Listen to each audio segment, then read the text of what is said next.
네, 짧은 작품인데 이제 많이들 다르게 보죠. 문학이 가진 재미입니다. 뭐 답은 없죠. 김영하 자신도 뭐 뭔 뜻으로 썼을 거 뭐 자기가 있겠지만은 요즘에 작품은 보는 사람이 작품 완성한다 이런 평론의 이제 조류가 대세입니다. 뭐 저도 이제 답은 아니고 제가 읽은 걸 말씀드리면 이제 이 작품을 쓰게 된 건 요즘에 인기가 이제 그 남미의 마술적 리얼리즘이 요즘에 대세 인기입니다. 그래서 작품이 너무 무슨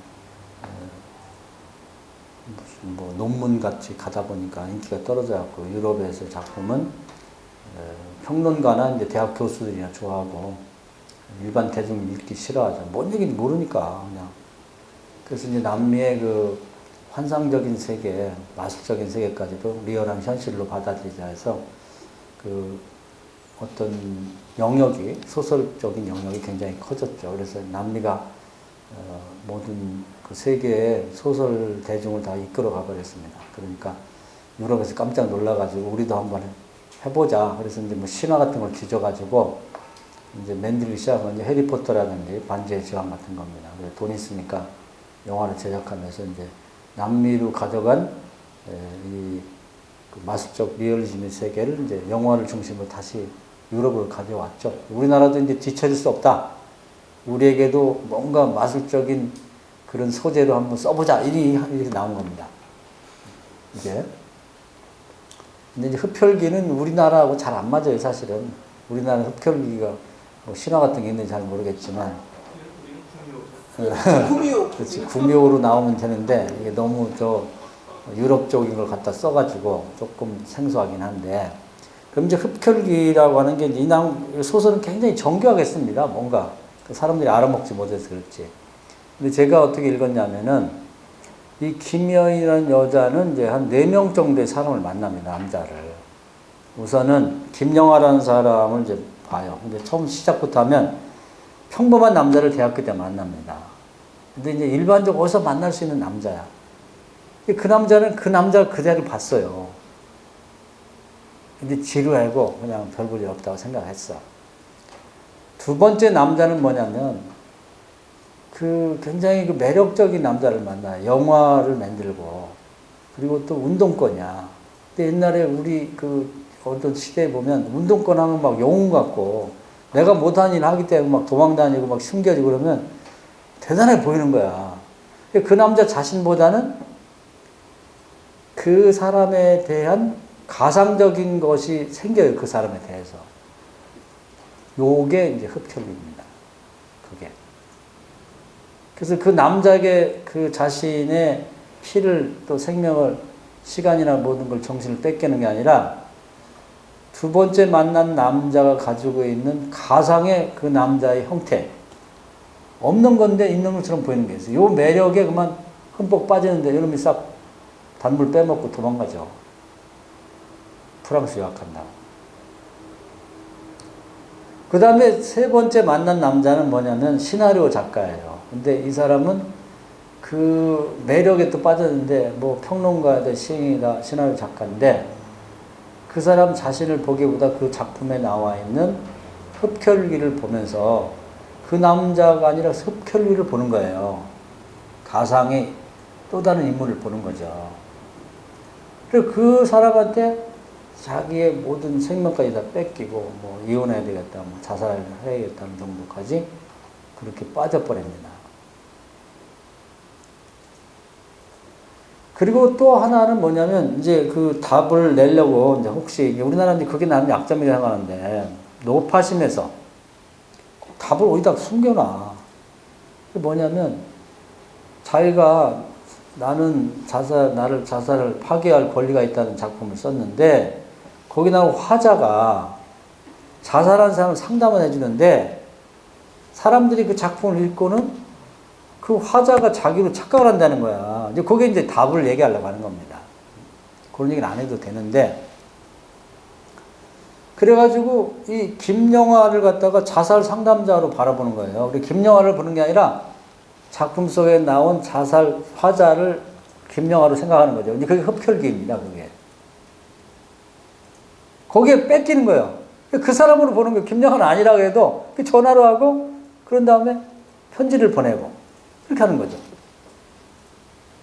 그러니까 사람을 자연 그대로의 사람으로 만나지를 못하고, 항상 가상의 인물을 더 씌워가지고, 자기가 매력을 느낄 만한 사람이나 위험을 느낄 만한 사람으로 가상의 인물을 더 씌워서 그것을 그 사람으로 보는 거죠.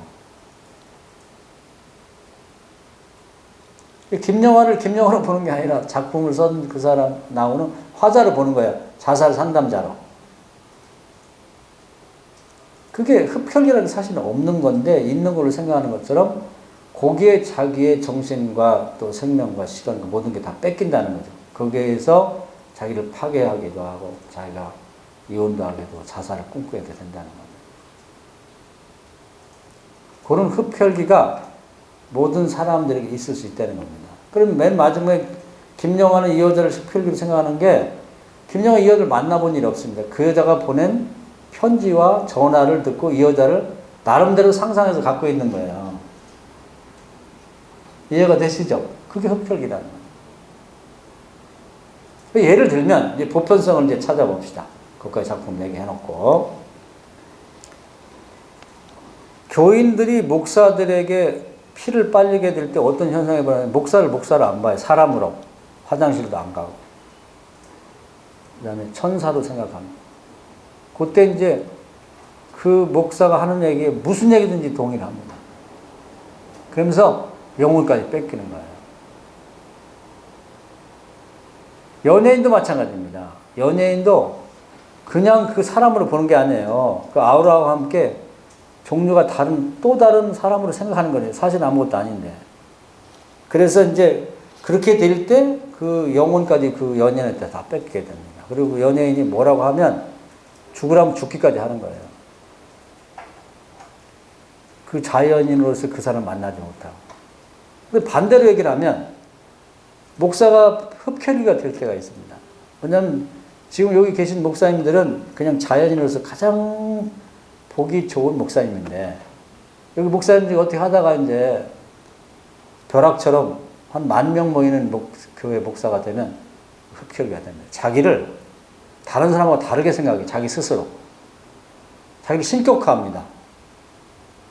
더 나아가서는 자기를 신이라고 생각하는 사람이 있어요. 그러면 이제 그때부터는 자기가 신으로서 행동을 하는 거야. 그래서 사람들의 피를 빨아먹습니다. 생명까지 다. 다 털어먹고, 다 뺏어먹고. 진짜 흡혈귀가 되는 거예요. 무섭죠. 괴물이 되는 거예요, 괴물.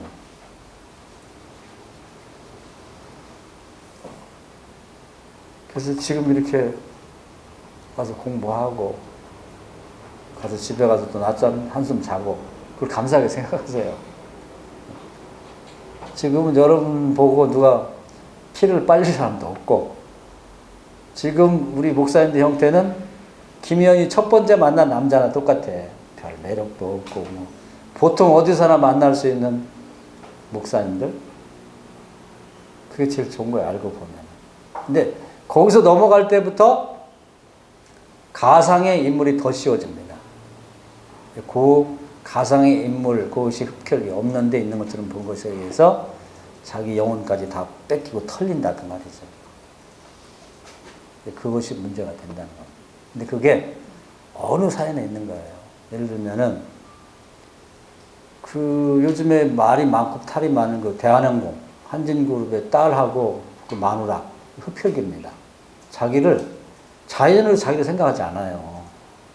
갑질하는 거잖아요. 자기로서는 당연한 거예요. 그런 사람들에 의해서 그 직원들이 털리는 거예요.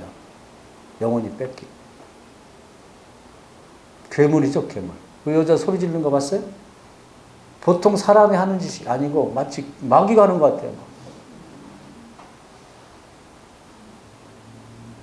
자기 자연인의 자기가 아니라 자기에 더 씌워진 또 다른 자기, 그것이 결국 그런 흡혈귀 짓을 한다는 거죠. 그래서 이 작품은 그런 의미에서 상당히 중요한 데를 다루고 있는데, 이제 내가 볼 때는 이제 늘 지적하지만 맨 앞에 작품의 화자와 그 작가를 혼동한다. 이 말을 딱 넣어놔갖고 그게 좀 작품성이 떨어진다고 생각합니다. 그 얘기를 넣지 말지. 그걸 꼭 넣어놓고 끝에 넣어놓던지. 그런 게 좀 문제가 되는 것 같아요. 그걸 내비둬야 되는데 못 참아. 우리나라 사람 성질이 급해가지고 요거 못 찾으면 어떡하지. 이런 식으로 하기 때문에 좀 아쉽다. 그걸 빼놓고는 상당히 중요한 걸 다루고 있다고 생각이 되고, 또 그런 대로 이제 그 중요한 포인트를 잡고 있다고 생각이 됩니다. 여기까지 박수.